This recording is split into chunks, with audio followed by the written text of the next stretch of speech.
You've got mail. Yes!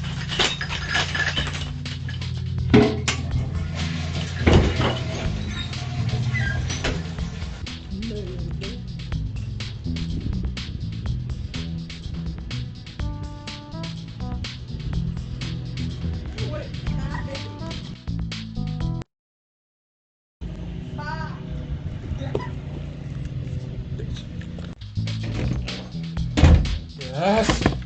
I'm gonna open this box so hard. Why, hello guys! Welcome back to another episode of Everyday EDC. Today we have an unboxing that I'm going to probably do in 3 parts. You guys know I don't like doing multitudes of knives unboxed in one time because I kind of lose the awe factor for each knife. Now there's 2 in here that I may just unbox right now. There's one though that definitely needs its own unboxing for me. Maybe not for you guys, but for me, because I'm really excited about this one. And even more so, I'm on this 30-day challenge of a $50 and below knife, so this is kind of like extra torture, right? I get some new toys in that I really can't play with. I can like sit there at my desk and play with them, but then they go back in their pouch and I can't carry them. And there's one in here that I have a pretty strong feeling is gonna be like a forever knife. Like, I'm obsessed with a lot of things when it comes to this company. So we'll talk about it. Alright, so first and foremost, let's start off with probably the smallest one. I think I'm gonna do 2 in this one. Alright, so this is the smallest one. This is a CRKT. You might be saying, oh, you've been using so many more CRKTs. You're right. This is awesome. Where's that? And this is awesome. The tuna and the Huron, I think, are both fantastic. So, and especially for the price. Now, I'm not saying like they're the best knives in the world, but they're pretty solid knives, right? So, in the name of that, I started looking up who made this, and it's a Lucas Burnley design. So, what is that, sketch? Alright, so this is a Lucas Burnley sketch. So it already comes not centered. This is a pretty cheap knife. Alright. I think this is like 30 or 40 bucks max. This might be 8CR13. Alright, so we just completely centered it real easy, but we don't know if there's any blade play or not. So the cool thing is this, all these designs kind of remind me of each other. The only one I didn't really want to get into, which apparently is a fan favorite, is the squid. But this is the sketch. So like I said, we were able to center it right off the box. This is a stainless steel on both sides with this dark wash finish. Really cool. We got a deep carry pocket clip that's folded over right in the middle of the knife. Not sure that was the greatest of ideas, but other than that, I mean, it feels cool. The texturing feels cool. I'm a sucker for stainless steel when it comes to like frame locks and handles when it in the right price range, because it gives that heft and solidity of like confidence inspiring in hand. I talked about that when I was bringing out the Artisan Cutlery Proponent, which, by the way, I can show you guys how big this knife is not. When I was talking about the Proponent, like, it's confidence inspiring in hand. Like, you feel very, very capable. That's why I kind of like the titanium or the stainless steel frame locks and frames. Now, I'm not saying I want it on a $100.50 knife, but I don't mind it at all at this price range, which, like I said, is 30 to 40 bucks. So without further ado, let's try the reverse flick. That's gonna be a hard hold excess. There we go. Interesting. This is the CRKT sketch. So I think I liked this design more online than I do in person as far as look-wise goes. Ergonomics, it feels just fine. There's a shit ton of blade play, so realistically I can probably center that in like 2 seconds if I have the right tools out already. And I may. Okay, let's see here.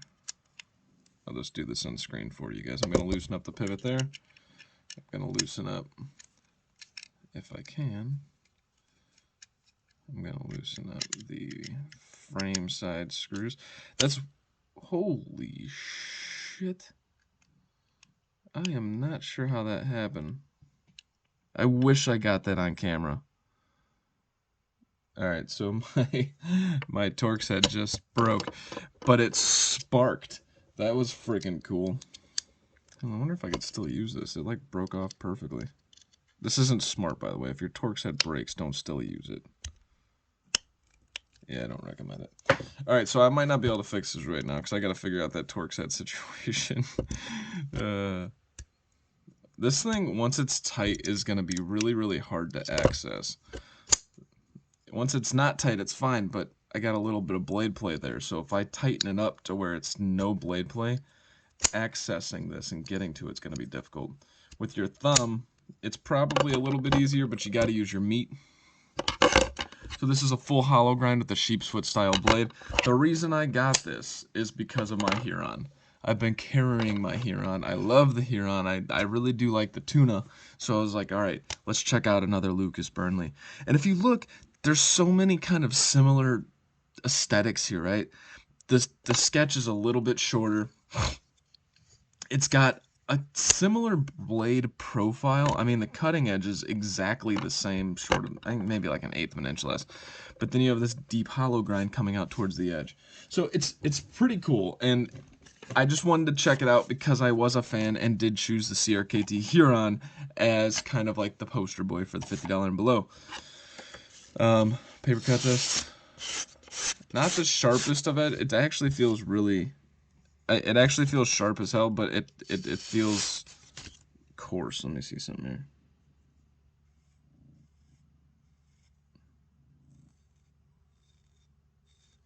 Yeah, I mean, it's shaving hairs, guys, but it's just not like...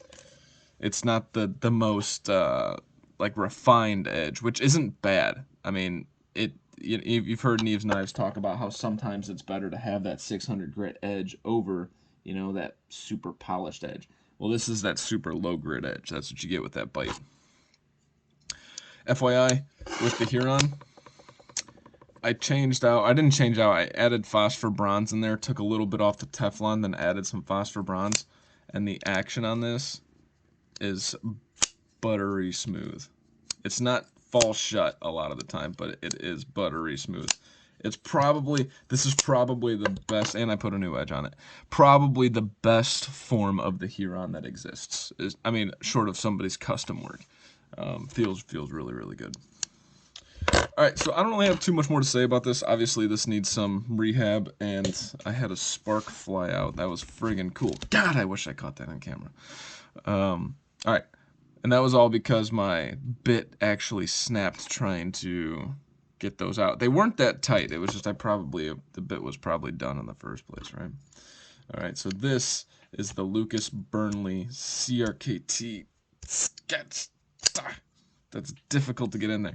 This finger hole is really, really hard to get in. It's almost like you have to pinch it out. Alright, so next. This is another one that, well, this is a much more popular model. I spent too much time talking about the sketch. Oh shit, that's all the boxes. Alright, so this is a SOG. This is a budget version of a SOG, and you could tell by the way they packaged it, this is budgety as shit. Alright, packaging, a lot less impressive than most, but for what you're getting, I'm not mad. This is the SOG Terminus XR in, I believe, D2. So this is the $50 model, so you get this really obnoxious SOG logo on there, which it's branding you saying, SOG just made you its bitch. Which is fine, because of the price. You guys can kind of do whatever you want. I think that's gaudy, though. Alright, so we got some T6, looks like a T8. What I'm assuming here is the lock bar. Oh, that's cool. That is nice. Alright, so this blade is coming perfectly centered. This thing actually is much smaller in hand than I anticipated, in a good way. This is kind of like the right size EDC knife. Ooh, I'm kind of excited. Alright, let's see here. I don't know why I failed that first one. Alright, so the detent is rather strong. SOG Terminus XR and Cryo D2, which whatever. I don't know if I believe half of these companies when they're like, we got Cryo D2, and I don't really know the benefits of the Austinization and the freaking whatever. But anyways, so this is a much smaller model than I anticipated, but it's like perfect EDC size. And what I will give SOG, I will give SOG the same credit that I'm giving Hogue, which some of you might be like, blasphemy. I don't care. It feels super solid in hand. I don't know if this is G10. It feels like G10 because it's more grabby than an FRN, like almost like a peel ply. But it's so solid the way they built this. I feel so very, very, very capable with this in hands.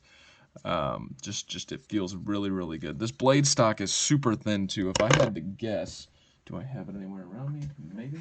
If I had to guess, that's like a 90 thousandths behind the edge, or not behind the edge. That's super thick behind the edge. A 90 thousandths blade stock, which is really, really thin. I mean, it looks thin. It's either 90 to 110 thousandths. That's where I'm gonna. Actually, I'm gonna go with 100 thousandths. 110 thousandths. Damn. So it's a pretty thin blade stock with a still thick behind the edge. So what that's telling me, not thick, it's 20 thousandths, it's not too bad. But what that tells me is they're kind of going EDC here. And by that I mean, if you have a really narrow blade stock, but you're not super thin behind the edge, just because you don't have the ultimate slicer doesn't mean this thing's not going to slice well. What that means to me is they got a decent flat grind coming up here. What that's telling me with that thin blade stock is this is going to pass through material easily. Am I going to be able to slice like this as well as something? Maybe, maybe not. But when you're pushing through material and slicing through material, you'll notice the difference in the blade stock in the end. All right, enough of that rant.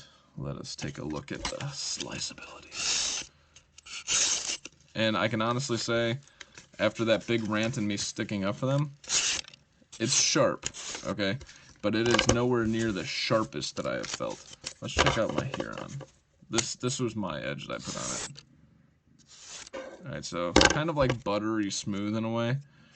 This is definitely like sharp, but like ripping at the same time. So yeah, both of these edges could use probably a new edge, but that's not what sells this knife. What sells this knife is the XR lock.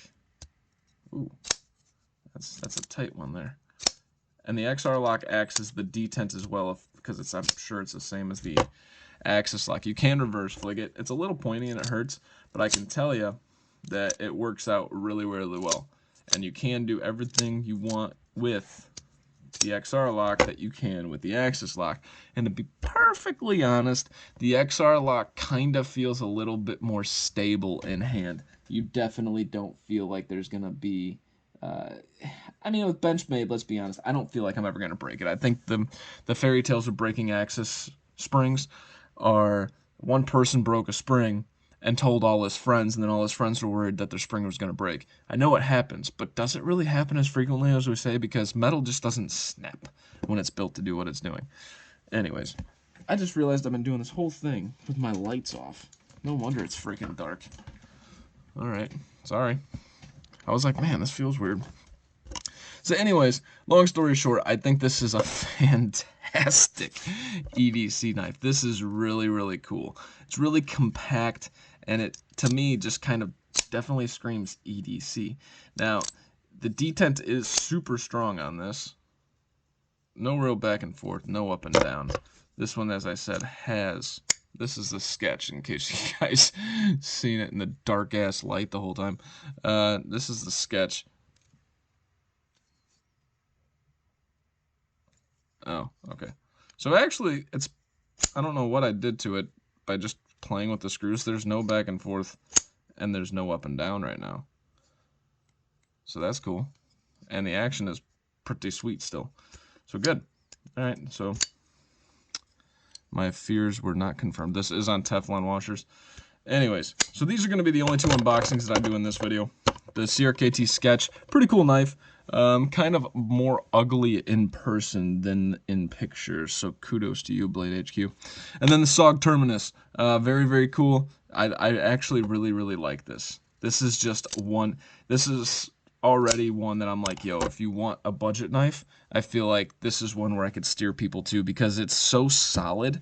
It feels like it's not built for the enthusiast, but there's a couple little enthusiast elements in it. So I'm excited to have felt that. That's all I got for you guys today.